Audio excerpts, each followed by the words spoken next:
Kontak senjata kembali pecah di distrik Kiwirok, Papua.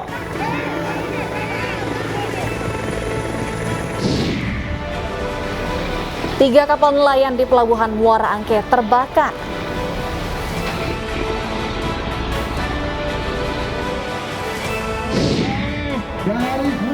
Warga Tengger desak polisi usut penendang sesajen Semeru.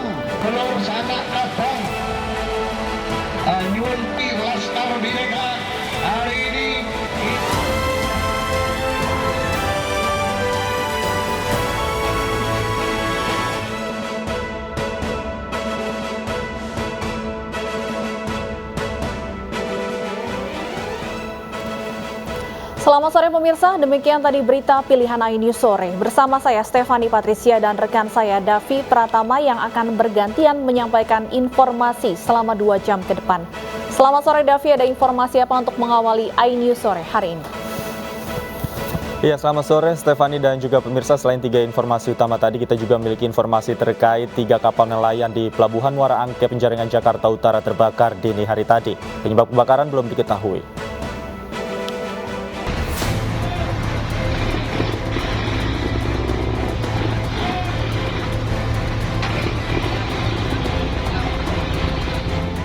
Kobaran api melahap 3 kapal nelayan yang bersandar di dermaga Pelabuhan Muara Angke, Penjaringan, Jakarta Utara dini hari tadi. Kebakaran berawal dari salah satu kapal yang kemudian merambat ke 2 kapal lainnya. Kapal-kapal yang terbakar ini pun ditarik ke tengah laut agar api tidak semakin meluas. Masih berasap. Hingga pagi tadi, salah satu kapal masih mengeluarkan asap dan dalam proses pendinginan oleh kapal pemadam. Itu waktu kebakaran anginnya dari darat ke selatan, jadi keluar ke sana. Iya. Coba kalau angin dari barat laut, larinya ke darat, ya habis. Ini. Ya masih selamat ya angin gilir. Tidak ada korban dalam peristiwa ini. Polres Pelabuhan Tanjung Priok masih menyelidiki penyebab kebakaran. Dari Jakarta, Vendra Kurniawan, iNews melaporkan. Kecelakaan antara truk dengan minibus terjadi di Tol Layang Muhammad bin Zayed pagi tadi. Truk terguling hingga menutup ruas jalan. Dalam video amatir yang direkam pengendara ini, truk terguling dengan kondisi ringsek dan material pecahan truk berserakan. Sementara itu minibus juga mengalami ringsek pada bagian depan dan sudah diangkut ke atas mobil derek untuk dievakuasi. Belum diketahui apakah ada korban jiwa ataupun penyebab kecelakaan ini. Namun 1 mobil ambulans sudah disiagakan di lokasi.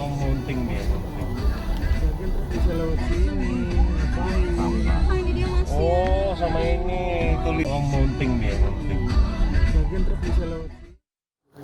Diduga sopir mengantuk, sebuah bus pariwisata terguling di ruas tol Jakarta Cikampek. 2 penumpang terluka akibat kecelakaan ini.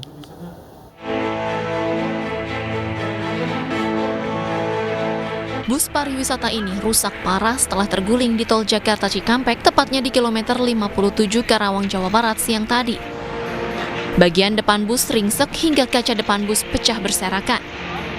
Sopir yang tengah mengemudikan bus dari arah Cipali menuju Jakarta ini diduga mengantuk sehingga bus oleng dan menabrak truk yang ada di depannya.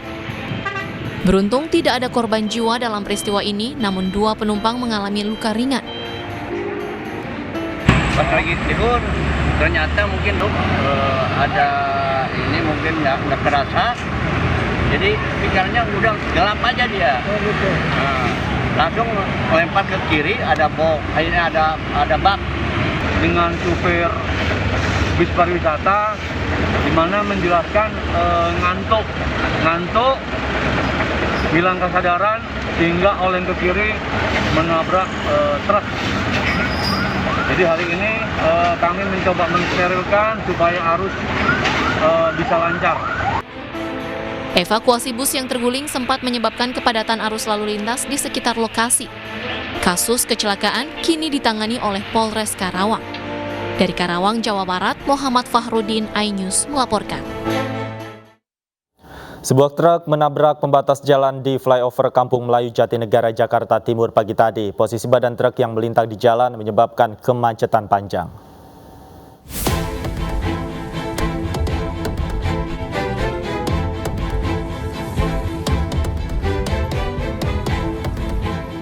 Truk ekspedisi mengalami remblong dan menabrak pembatas jalan di flyover Kampung Melayu Jatinegara, Jakarta Timur. Agar tidak menabrak mobil di depannya, sopir truk membanting kemudi ke arah jalur berlawanan hingga menabrak pembatas jalan. Badan melintang di jalan hingga menutup jalan dari arah Abdul Muiz menuju Durensawit, Jakarta Timur. Kecelakaan yang terjadi pada Senin pagi tadi menyebabkan kemacetan panjang di kedua arah. Kecelakaan remblong, anginnya habis Terus daripada ngindarin mobil di depannya langsung lawan arah aja. lawan arah. Oh, Tapi tidak ada korban jiwa. dari mana ke mana itu, Bang? Dari arah timur mau ke arah sini Manggarai. Manggarai ya. Oh. Truk berhasil dievakuasi dengan mobil derek polisi. Sementara kasus kecelakaan ini kini ditangani petugas Satlantas Polres Jakarta Timur. Dari Jakarta, Rio Manik, iNews melaporkan. KPK memeriksa Sekretaris Daerah Bekasi Reni Hendrawati terkait kasus dugaan korupsi yang melibatkan Wali Kota Rahmat Effendi. KPK juga memeriksa 9 orang lainnya. KPK memanggil Sekretaris Daerah Bekasi Reni Hendrawati dan 9 orang lainnya sebagai saksi atas kasus dugaan korupsi yang melibatkan Wali Kota Bekasi Rahmat Effendi. Selain Sekda Bekasi, 9 orang lainnya yang diperiksa KPK diantaranya dari pihak swasta, Kabid Pertanahan Dinas Perumahan Kota Bekasi, Camat Rawalumbu, Kepala BPBD Kota Bekasi, serta beberapa pihak lainnya. Dalam kasus dugaan korupsi pengadaan barang dan jasa serta lelang jabatan ini, KPK telah menetapkan 9 tersangka, salah satunya adalah Wali Kota Bekasi Rahmat Effendi. Dalam rangka mengumpulkan bukti-bukti untuk melengkapi bukti yang telah kami miliki, maka tim penyidik KPK mengagendakan pemanggilan beberapa orang saksi.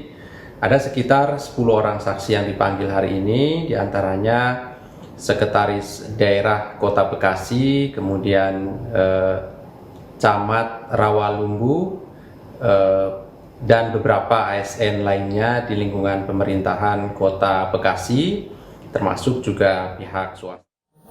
Video Bupati Penajam Pasir Utara Abdul Ghafur Mas'ud bersama istrinya di jet pribadi viral dan menuai sorotan. Gaya hidup mewah Abdul Ghafur itu dikaitkan dengan penetapan tersangka dirinya oleh KPK.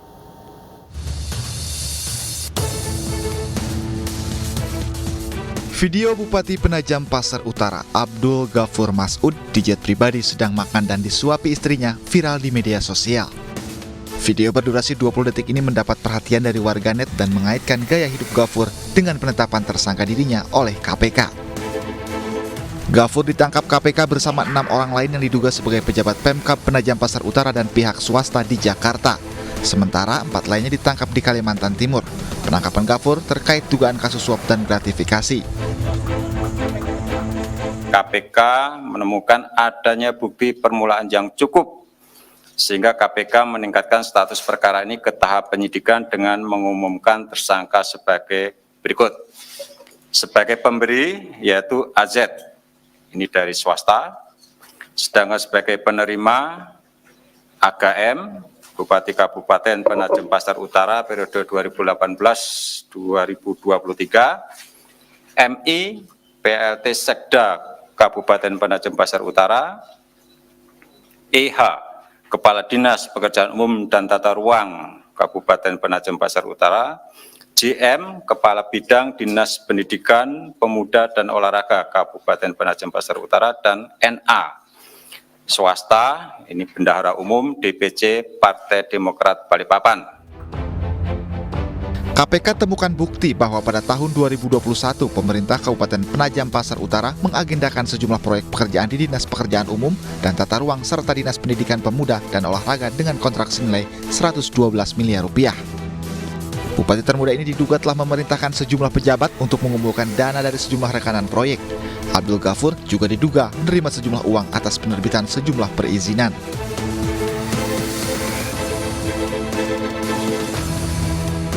Tim Liputan iNews melaporkan.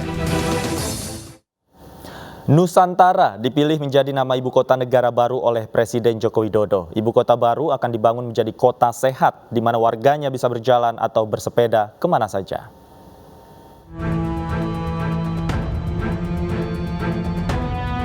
Nusantara akan menjadi nama ibu kota baru Indonesia yang dibangun di Kalimantan Timur. Hal itu diungkap Menteri Perencanaan Pembangunan Nasional sekaligus Kepala Bappenas Suharto Monoarfa dalam rapat pemerintah dengan Panitia Khusus RUU Ibu Kota Negara di Kompleks Parlemen.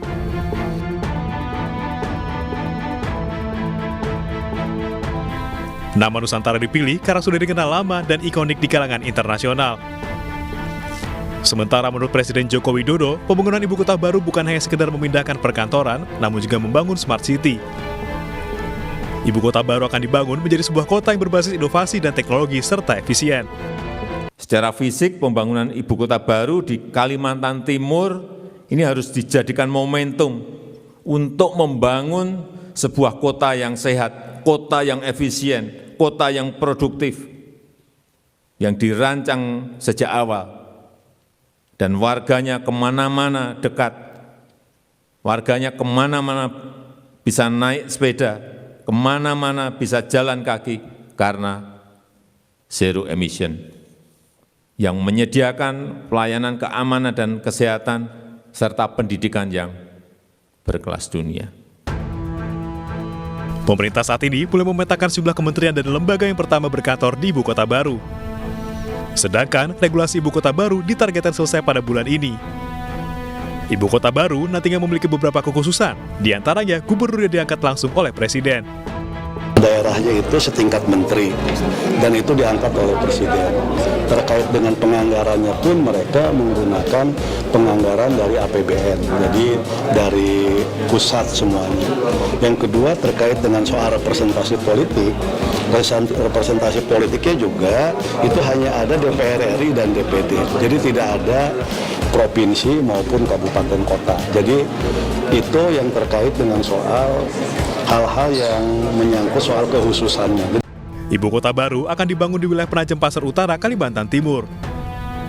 Sebelumnya, desain Istana Kepresidenan untuk ibu kota negara baru yang dibuat oleh maestro patung asal Bali, Nyoman Nuarte, sudah disetujui oleh Presiden. Istana akan berdiri di lahan seluas 100 hektar.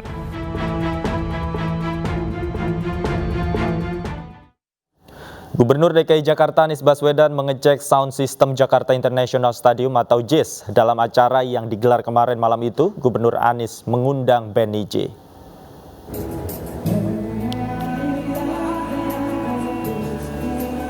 Benny J mengecek sound system Jakarta International Stadium dengan memainkan alat musik dan menyanyikan beberapa lagu. Gubernur Anies Baswedan yang menyaksikan langsung uji coba sound system menyatakan audio JIS sudah bagus meski belum rampung 100%. Gubernur juga menyebut suara vokalis Niji terdengar merdu di Jakarta International Stadium. Soundnya bagus sekali, walaupun belum lengkap padahal. Tapi yakin ya Pak ya, JIS makin mantap. Insya Allah makin mantap.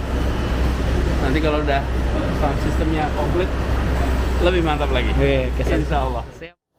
Kita ke informasi lain, pemirsa. Seorang pria diduga ODGJ mengamuk sambil membawa senjata tajam di Desa Padang, Sambian, Denpasar, Bali. Polisi terpaksa menembakkan gas air mata dan peluru karet karena tindakan pria tersebut membahayakan warga.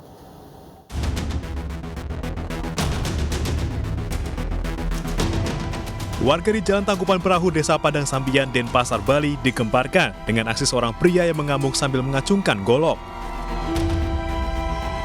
Upaya polisi mengamankan pelaku menyebabkan kemacetan di sekitar lokasi. Polisi bahkan sempat menembakkan gas air mata, namun pria ini tidak menyerah. Petugas akhirnya terpaksa menjebol atap rumah pelaku. Namun petugas masih kesulitan karena pelaku terus-menerus mengacungkan senjata tajam miliknya. Pelaku baru bisa diamankan pada malam hari dengan kondisi terluka di bagian kepala. Ada informasi mengalami gangguan kejiwaan dan kami mengambil satu tindakan bahwa kami harus mengamankan TKP termasuk keselamatan petugas dan juga masyarakat. Pelaku kemudian dibawa ke rumah sakit untuk diperiksa kejiwaannya. Dari Denpasar, Bali, Aris Wianto, iNews melaporkan. Seorang perempuan nekat memanjat menara Sutet di Pekanbaru Riau pagi tadi. Sebelum memanjat menara Sutet, perempuan yang diketahui mengalami gangguan jiwa ini mengancam akan bunuh diri. Persiapan untuk penurunan korban dari rekan-rekan Basarnas dan Damkar. Senin pagi tadi, warga Kulim, Kecamatan Tenayan Raya, Pekanbaru Riau, dihebohkan dengan aksi seorang perempuan yang nekat memanjat menara sutet milik PLN. Sebelum memanjat menara sutet, perempuan yang diketahui mengalami gangguan jiwa ini mengancam akan bunuh diri. Warga yang mengetahui kejadian langsung melapor ke polisi. Polisi kemudian menghubungi tim Basarnas Pekanbaru dan tim pemadam kebakaran.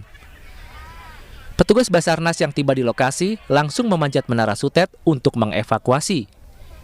Proses evakuasi berlangsung sejak pukul 6:30 hingga pukul 8:20 menit. Perempuan tersebut akhirnya berhasil dievakuasi setelah dibujuk oleh petugas. Tim itu harus menunggu dari tegangan tinggi ini supaya di-down-kan dulu, karena sangat berbahaya apabila dilakukan kegiatan dengan kondisi tower yang memiliki tegangan tinggi. Pada saat melaksanakan evakuasi terhadap korban Ibu Juli ini, memang tim yang kita siapkan itu selalu bermediasi dengan korban, karena memang kejiwaan korban yang sedikit terganggu. Jadi tim memang dalam proses evakuasi tetap melakukan mediasi maupun membujuk merayu korban untuk. Kontak senjata kembali pecah di distrik Wirok, Kabupaten Pegunungan Bintang, Papua. Kami segera kembali, tetaplah di Ainu Sore.